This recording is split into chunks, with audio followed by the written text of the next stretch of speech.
how to practice with DJ Pro at home consistently. I'm DJ Spiegel Spin, and in this video, we're going to talk about it. So although in a lot of my videos, I recommend to get out of the house and go do gigs and DJ in front of people because that's the best way to get experience with crowds and get experience with what type of music people are going to want to hear. But also, it is very important to have a dedicated area of your home or wherever you're staying that you can DJ and practice consistently, because consistent practice will definitely pay off in the long run. And with DJing, just like with other types of skills and trades and other jobs, there's some things that will take weeks, maybe even months to master, such as scratching. Most people, if they just put on a tutorial on how to do scratching and then they go at it, if you're like me, at first it's really frustrating because you don't have the muscle memory and able to move both hands at the same time and do stuff like that. So consistent practicing will build that muscle memory, and you'll be able to do the skills that you thought previously you couldn't do or that you gave up on. So by staying consistent is the best way to master these skills. Now, with DJing, when you want to practice, it is so important to have all your equipment already set up. So find a dedicated spot in your house or wherever you're staying where you could have a table set up at the correct height so you're not hurting your back, and that you could be standing up and DJing. And now if you have controllers, then you could have your controller set up and ready to go. So when it's time to practice, even if you only have 20 minutes, 40 minutes to practice, you don't have to waste time setting everything up, taking it out of the box, plugging it in, wiring it up, finding a place to put it. Same thing if you play the PlayStation. You're not gonna pack up your PlayStation into the box and go put it in the closet, and then when you're like, I want to relax and play some PlayStation, take it out of the box, wire it up, plug it into the TV. No, you keep your PlayStation ready to go. You just grab your controller and you're ready to play. So we want to have the same convenience with DJing, because the more convenient it is, the more likely we are to actually practice. So the two most important things is to have your equipment set up already at all times, and also to have it at the correct height. You don't want to get used to practice sitting down and DJing like I'm doing right here. You want to practice how you're going to be DJing when you DJ out, which is standing up at some type of a makeshift DJ booth. So if you only have a table that is at a sitting height and you don't have a standing height, you could check out my video. I made a specific video on how to get your DJ booth to the correct height. But a simple thing is, if you just got a new controller, just use the box. Take it out of the box and put your controller on top of the box, and that'll give you some extra elevation to practice DJing. Now, another thing is, if possible, I know it depends on your living arrangements. If you live in an apartment, if you're renting a room or something like that, it might be difficult. But try to have this practice DJ booth facing out. You don't want to be facing the wall. You want to be facing the audience, even if there is no audience there, because it'll help you mentally when you go and DJ in front of people, because you won't be used to DJing facing the wall. Now, a bonus, and this is a really big bonus, is if you could have it in a living room or a den or an area where, if you, let's say Christmas, you're having the Christmas party at your house, and family's coming over, that's a perfect way to get practice DJing in front of people. You already have your booth set up, and then now you could do like an impromptu DJ set for your friends or family, or you could have a house party, invite some of your friends over, and you could be ready to DJ in front of people and get that practice while you're at home.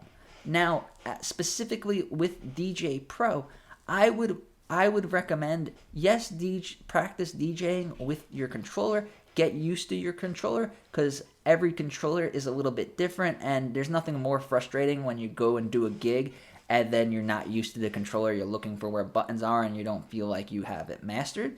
So definitely master the controllers that you plan on using, but also master DJing with just the iPad, because with DJ Pro, your iPad is basically a DJ controller, because it's a touch screen. There's no keyboard, no mouse, and it'll come in handy if you are good at DJing with the iPad, because the way things are going with wireless and Bluetooth and stuff like that, some gigs you might just bring your iPad and set it up on a stand and be DJing with your iPad, so you don't have to bring that much stuff with you. Or if, let's say you're DJing with a controller and you're doing a gig and something goes wrong with the wires, something goes wrong with the controllers, and the controller doesn't work, you want to be ready to just, you could finish your set with just the iPad. Also, if you're doing an outdoor event where there's no power source, depending on the adapters that you have, you might not be able to have your iPad charging while you have a controller in. So keep that in mind, and as a backup, make sure you know how to at least keep a set going with just the iPad.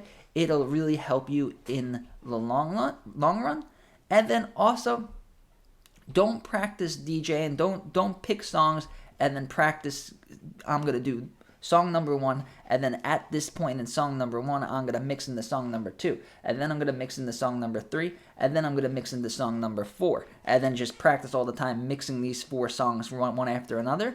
Because what this is gonna do is you're gonna be so confident with those 4 songs in a row, and then when you go out and you play in front of people, they might not like those songs. You might put on the first song and the second song, and then you see people leaving the dance floor, and then you're just like, in your head, you're like, I know how to mix it into the next one, and I know how to mix it in the next one. This is something that I struggled with, because I would just practice mixing songs together, and then I would go out and then go do a gig, and I'm going to say, I'm going to play this song, then that song, then that song, and then just because even though I can mix it perfectly at the perfect time, when you're DJing in front of people, nobody cares. If they don't want to hear that type of music, if they don't want to hear that song, they don't care if you did the perfect beat match or a really cool transition. They just want to listen to the music that they want to listen to. So if you do want to practice specific mixes, I would recommend keeping it 2 songs max. So you could have in your playlist, you could organize them, and then you could know, if I play this song, it mixes perfectly with that song, but then know how to get out of there so that you don't get stuck. So if one song works and that type of music works, you can mix it into another song, but don't get stuck on trying to get everything to mix perfectly, because in reality, when you do gigs, it's never going to work out like that.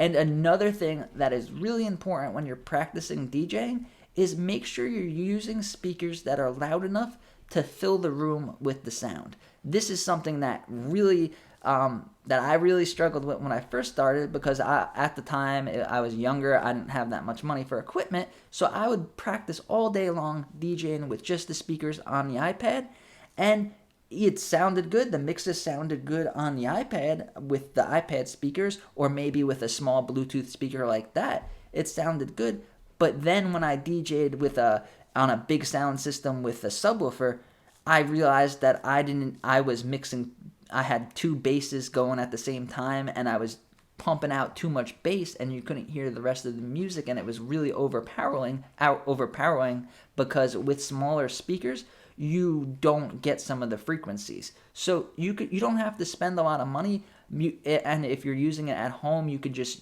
get like studio monitors. They're not that expensive, but you'll be able to hear all the frequency. And if you're on a tighter budget and you plan on doing mobile gigs, just set up your speakers that you're going to use for mobile gigs, have them set up there, and then when you do a gig, take them with you. So this way you don't have to buy 2 sets of speakers, because you could use your mobile gig speakers while you're practicing DJing at home. So I hope this helped you guys to DJ and practice and get really good at DJing. And keep in mind that the point of DJing is to DJ in front of people and to make people have a good time, and for you also to have a good time, so always keep that in mind.